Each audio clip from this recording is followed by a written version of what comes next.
Hello everyone, let's have a start to make a demo for the install the fast connector. Just take a look. First of all, let's take out one piece, the AC fast connector, which is the green one, green housing. It is APC referred. Take out the housing and screw out the screw cap.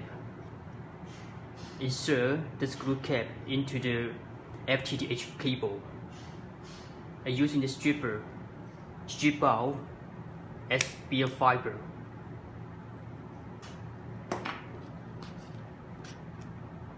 And make cable holder to make sure insertion as the 10mm as the bare fiber.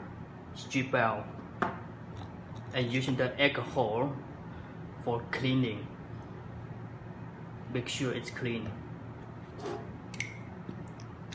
Then using the fiber cleaver, cut out the bare fiber as 10mm.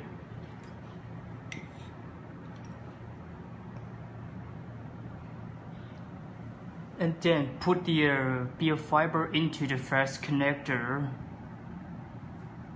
and make sure the bare fiber should be bending. That's the point. And then make the connection cap. Just push down and screw in is a screw cap. Make it tighten. Final step, insert the housing. As they call the completed installation for the SCAPC fast connector. Nice and easy.